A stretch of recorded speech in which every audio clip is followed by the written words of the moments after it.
If you've ever thought, I pay my premiums every month, the insurance company will take good care of me, this episode will save you lots of frustration, gain confidence, and save you a lot of money.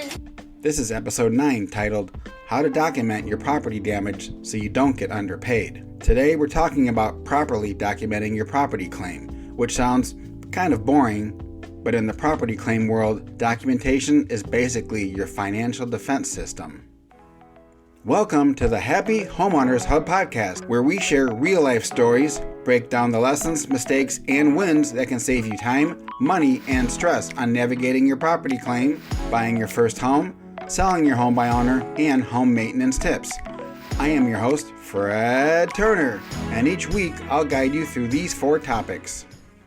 Documentation matters and why most people do it wrong. Here's the hard truth. Insurance companies do not pay based on what you remember.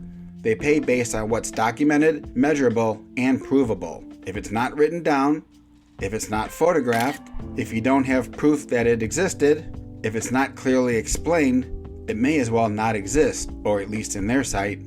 I've been inside thousands of homes over the last 15 plus years in the restoration industry, and I can tell you this with confidence. The homeowners who document well usually get paid better on their claim. The ones who don't usually say something like this: I didn't realize I needed to do all that.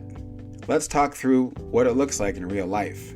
There are various types of claims. Water damage claims are the most common. There's also fire damage claims, storm damage claims, claims where a vehicle hits your house, raccoon damage claims, and many others. I will address the main ones, such as water damage, fire claims, and storm damage claims. Documenting a water damage claim is a bit different than a storm damage claim, but not that much. In a storm damage claim, you may have to deal with fallen trees, blown off shingles and siding, and damaged windows, and water damage can also be an issue. The difference is that since you are expected to be a prudent homeowner, you do need to protect your house from further damage with a tarp to cover roof or siding damage, or a board up for broken windows. The broken window could also be a safety issue for your family. You may have to pay out of pocket for the tarp or the board up initially, but usually the insurance company will reimburse you for that. In documenting storm damage, you will need to take photos of your home and property immediately before you touch anything or clean anything up. Photograph the fallen trees and branches, the blown off shingles or siding, and any other damage to your house such as fascia or soffit. Fire damage documentation can be very intense and overwhelming, as it can be such a devastating life event. This is where it really matters, and when you really need to hire a professional restoration company or a public adjuster right from the start. In a fire claim, there is property documentation, contents documentation, personal belongings documentation, not to mention that in a severe fire you'll have to move out of your property for a while until the claim is resolved with your insurance company and the mitigation and repairs have been completed. Let me give you some real-life examples of documentation issues. Example 1. The I took a few pictures claim. A homeowner had a water loss from an upstairs bathroom, which included ceiling damage below, wet drywall, water on the flooring, and wet base trim. They took about, 5 photos of their home. All wide shots of the whole room, no close-ups, no photos of the source, and no photos of the wet materials. When the adjuster arrived days later, everything had dried, and the result was minimal drywall approval, the trim was not included, the painting was very limited, and no document showing how far the water had traveled. The damage was much more severe, and the homeowner wasn't lying. They just couldn't prove how severe the original damage was. That claim was underpaid by several $1,000s, and once the repair started, it was too late to go back. Here's something very important to understand. Many insurance adjusters do not carry moisture meters with them. Some do, but many don't. That's why it's very important to have a professional restoration company document the claim properly so you have the needed proof of the full extent of the water damage. Example number 2, the memory-based claim.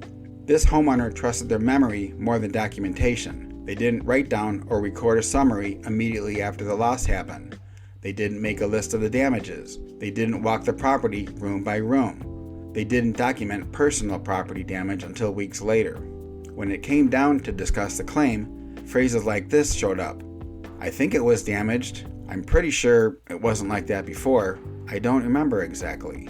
Insurance claims are not based on the memory test. They're based on facts that can be proven and documented. Several damaged items were denied simply because there was no proof of pre-loss condition or post-loss damage. Now here's some real-life examples of good documentation. The organized homeowner. This homeowner treated their claim like a project. Here's what they did right. They took photos and a video immediately after the claim happened. They took close-ups and wide shots of the immediate damage. They photographed the source of the damage. They walked the house room by room and created a simple written list of damages to each room. When the adjuster arrived, there were no debates. Everything was clearly shown, everything matched the documentation, and the claim moved faster and the settlement was significantly higher than the average for that type of loss. Here's another example, the extra 30 minutes claim. This homeowner spent an extra 30 minutes documenting their damage. They took a video walking through the home, they narrated what happened and when, they took photos of the damaged contents before they cleaned up, they saved emails, invoices, and estimates all in one organized folder. That extra half hour turned into thousands of dollars in properly approved repairs and contents coverage. Documentation removed doubt and paid off big for this customer. Here's a simple checklist you can follow on how to document your claim. The date and time of loss, the source of the damage, all affected rooms, close-up and wide-angle photos of the damage and each room, videos with narration, list and photos of damaged personal property, temporary repairs that were done, and the receipts and invoices of anything related to the claim. Think of documentation as telling a story of your loss from beginning to end, and don't leave out any of the details. I always tell homeowners this: insurance claims are not like family stories. You can't say, "Trust me, it was bad," and expect a big check to show up. The camera on your phone becomes your best friend, your backup memory, and your silent witness. Here's a brief summary of today's podcast. You don't need to be an insurance expert to protect yourself. You just need to be thorough, timely, and organized. Documentation doesn't make you a difficult policyholder. It makes you a prepared, responsible, and much more satisfied one. And prepared homeowners tend to become happy homeowners with no regrets, as I like to say. If you would like more information on navigating property claims, I have published a book available on Amazon.com called The Happy Homeowners Handbook for Navigating Property Claims. And I also have a companion book called The Happy Homeowners Claim Documentation Booklet. For more information on these books and others, go to my website, happyhomeownershub.com.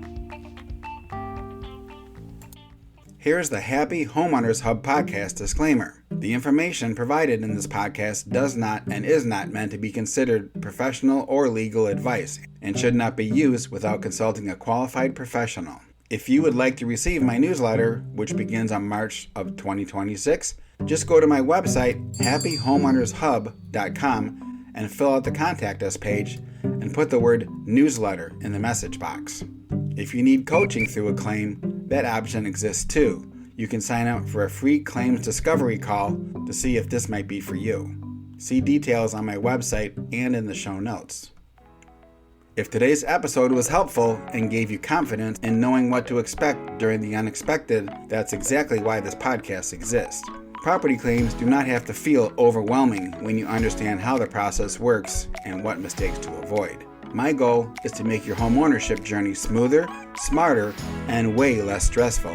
If you found value in this episode, consider sharing it with a friend, coworker, or relative who might be interested. And be sure to follow me so you don't miss future episodes. I've got some great stories, tips, and periodic guest experts coming up in future episodes, so stay tuned. And remember, your home is your biggest investment. Be smart from the start. Thanks for listening to the Happy Homeowners Hub Podcast. This is your host, Fred Turner, and I'll see you at the next episode. Have a blessed day. Goodbye.